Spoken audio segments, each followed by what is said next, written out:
नमस्कार। प्रादेशिक समाचार के साथ मैं नीलम कुमार। पहले मुख्य समाचार। केंद्र सरकार 15 दिसंबर से निर्धारित अंतर्राष्ट्रीय उड़ान सेवाएं फिर से शुरू करेगी। स्वास्थ्य मंत्रालय से विचार विमर्श के बाद लिया गया निर्णय। विश्व स्वास्थ्य संगठन ने नए कोविड वेरिएंट को ओमिक्रॉन नाम दिया। संगठन ने कहा इसका फैलाव अन्य वेरिएंट की अपेक्षा अधिक तेजी से हो सकता है। पश्चिमी सिंहभूम जिले में पुलिस और पीएलएफआई के बीच हुई मुठभेड़, कई नक्सली सामान बरामद। और दक्षिण अफ्रीका में दिसंबर में आयोजित होने वाला जूनियर महिला हॉकी विश्व कप स्थगित, झारखंड की 3 खिलाड़ी लौटी वापस। और समाचार से पहले एक जरूरी संदेश। देश ने कोविड टीकाकरण अभियान के अंतर्गत 110 करोड़ टीका लगाने का लक्ष्य हासिल कर इतिहास रचा है। इस महत्वपूर्ण कार्य में योगदान करने वाले चिकित्सकों, नर्सों और अन्य स्वास्थ्य कर्मियों का आकाशवाणी अभिनंदन करता है। इसके साथ ही हम आपको सतर्क भी करना चाहते हैं कि कोविड अभी समाप्त नहीं हुआ है। आप सभी से हमारी अपील है कि यथाशीघ्र दोनों टीके लगवाएं और अन्य लोगों को भी टीके लगवाने के लिए प्रेरित करें। त्योहारों के समय कृपया इन 3 आसान उपायों का पालन अवश्य करें। मास्क पहनें, 2 गज की सुरक्षित दूरी बनाए रखें, हाथ और चेहरा साफ रखें। कोविड से संबंधित कोई भी जानकारी और मार्गदर्शन के लिए आप राष्ट्रीय हेल्पलाइन नंबर 011-2397-8046 और 1075 पर संपर्क करें। इसके अलावा राज्य हेल्पलाइन नंबर 104 डायल कर समस्या का त्वरित समाधान लिया जा सकता है। महिला और बाल विकास मंत्रालय की चाइल्ड हेल्पलाइन है 1098। वरिष्ठ नागरिकों के लिए हेल्पलाइन 14567। मनोवैज्ञानिक सहायता के लिए निमहांस का नंबर है 0804611007। आयुष कोविड परामर्श हेल्पलाइन नंबर है 14443 और MyGov WhatsApp help desk number 90131515 पर व्हाट्सएप मैसेज भेजकर टीके का प्रमाण पत्र यथाशीघ्र डाउनलोड किया जा सकता है। और अब समाचार विस्तार से। केंद्र सरकार ने 15 दिसंबर से निर्धारित अंतर्राष्ट्रीय उड़ान सेवाएं फिर शुरू करने का फैसला किया है। भारत ने कोविड महामारी के कारण पिछले वर्ष 23 मार्च से अंतर्राष्ट्रीय विमान सेवाएं रोक दी थी। नागरिक उड्डयन महानिदेशालय ने एक परिपत्र में कहा है कि स्थिति की समीक्षा के बाद इन सेवाओं को बहाल करने का निर्णय लिया गया।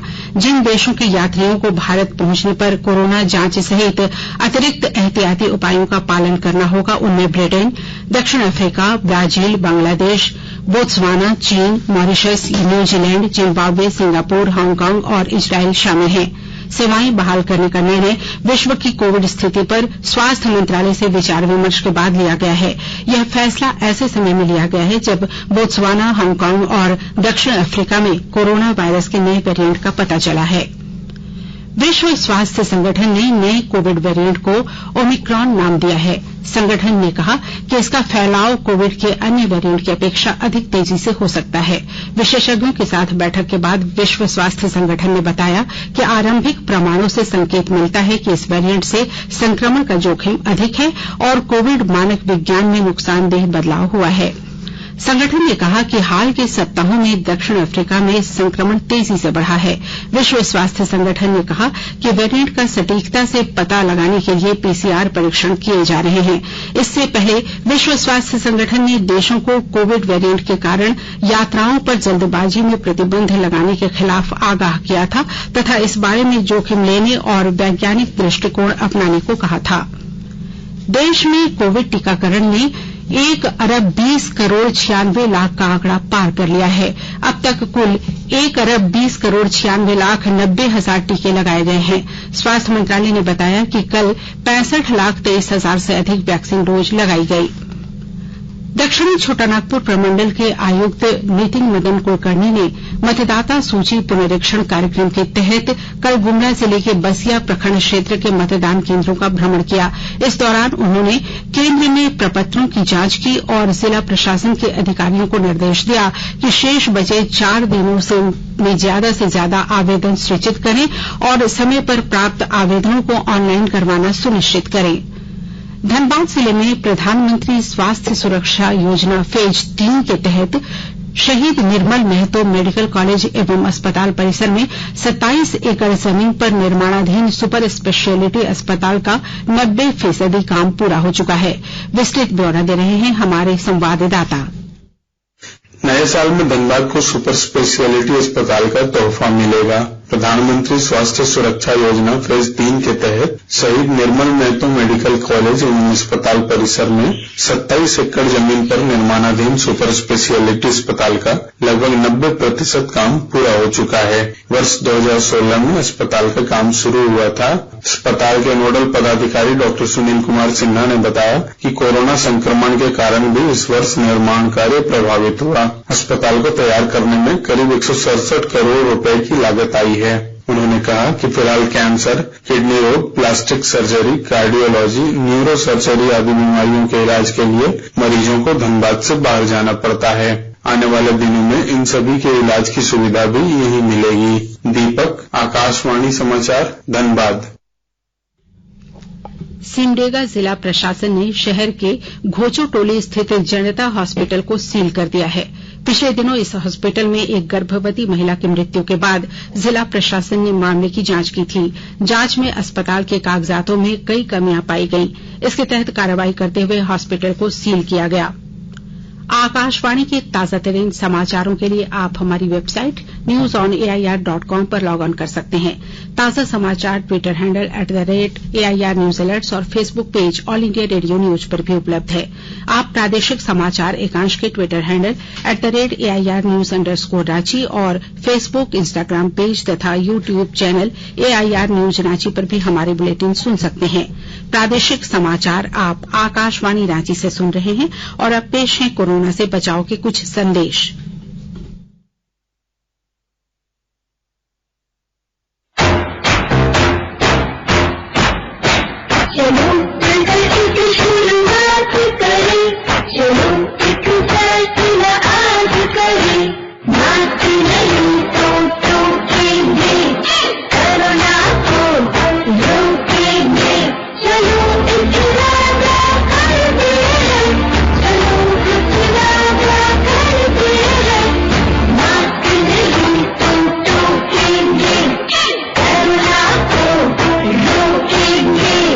सरकार द्वारा जनहित में जारी। कोविड-19 से बचाव और सुरक्षित रहने के 3 उपाय। मास्क लगाएं, 2 गज दूरी है जरूरी, सुरक्षित दूरी रखें, हाथ और मुंह साफ रखें।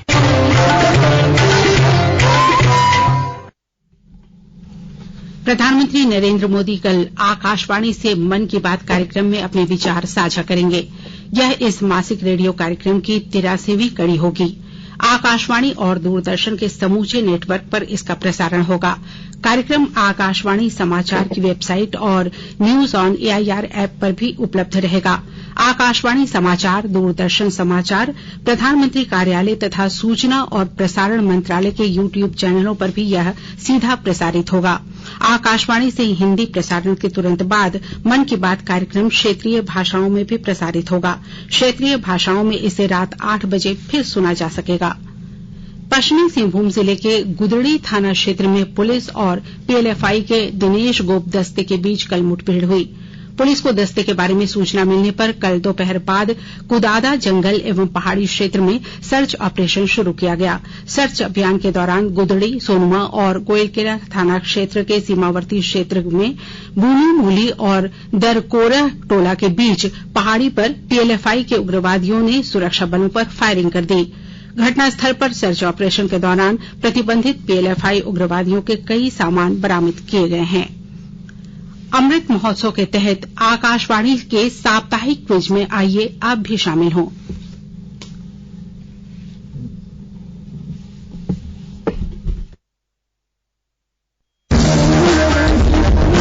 आजादी के 75 वर्षों का पर्व अमृत महोत्सव प्रत्येक बुधवार शाम 7 बजे प्रसारित होने वाले प्रादेशिक समाचार के दौरान पूछे गए प्रश्न का सही उत्तर देने वाले प्रथम 10 प्रतिभागियों में से लकी ड्रॉ द्वारा चुना हुआ एक प्रतिभागी इनाम का हकदार होगा।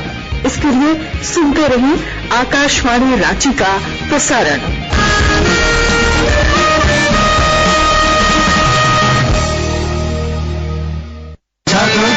जागो, जागो ग्राहक जागो।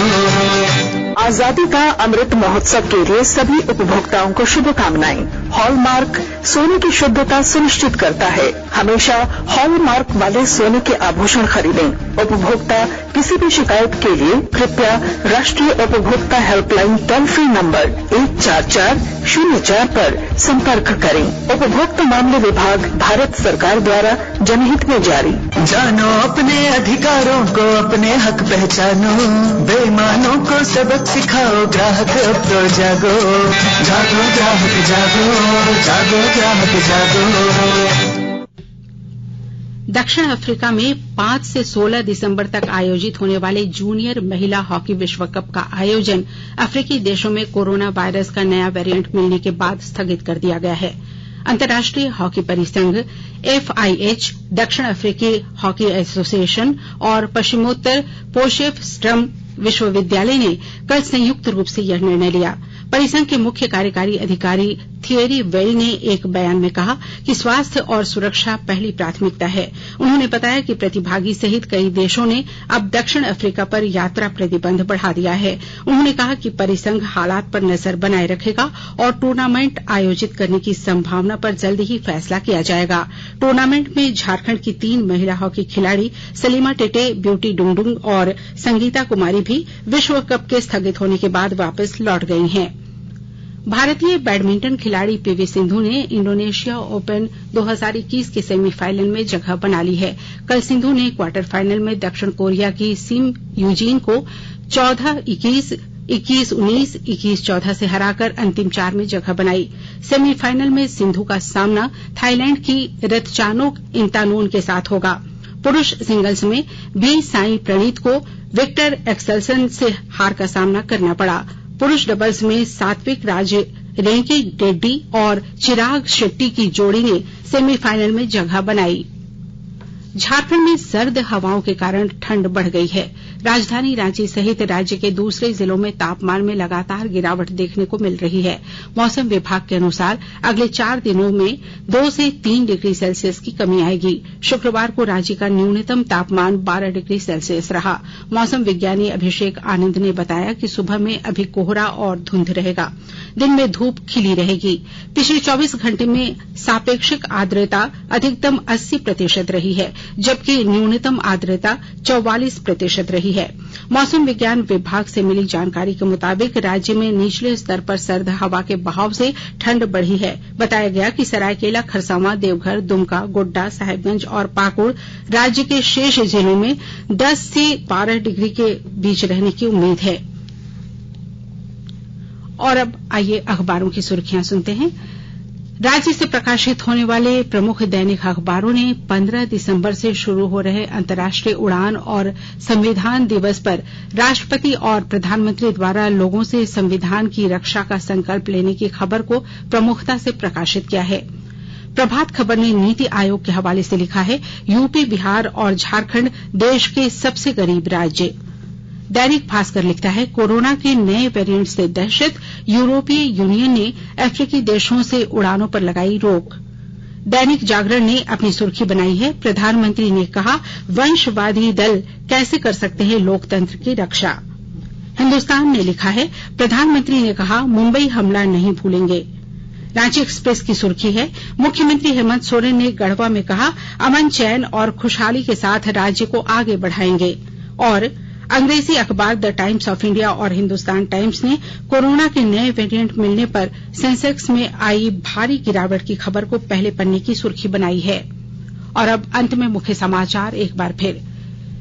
केंद्र सरकार 15 दिसंबर से निर्धारित अंतर्राष्ट्रीय उड़ान सेवाएं फिर से शुरू करेगी। स्वास्थ्य मंत्रालय से विचार विमर्श के बाद लिया गया निर्णय। विश्व स्वास्थ्य संगठन ने नए कोविड वेरिएंट को ओमिक्रॉन का नाम दिया। संगठन ने कहा, इसका फैलाव अन्य वेरिएंट की अपेक्षा अधिक तेजी से हो सकता है। पश्चिमी सिंहभूम जिले में पुलिस और पीएलएफआई के बीच हुई मुठभेड़, कई नक्सली सामान बरामद। और दक्षिण अफ्रीका में दिसंबर में आयोजित होने वाला जूनियर महिला हॉकी विश्व कप स्थगित, झारखंड की 3 खिलाड़ी लौटी वापस। इसके साथ ही आकाशवाणी रांची से प्रादेशिक समाचार का ये बुलेटिन समाप्त हुआ। नमस्कार।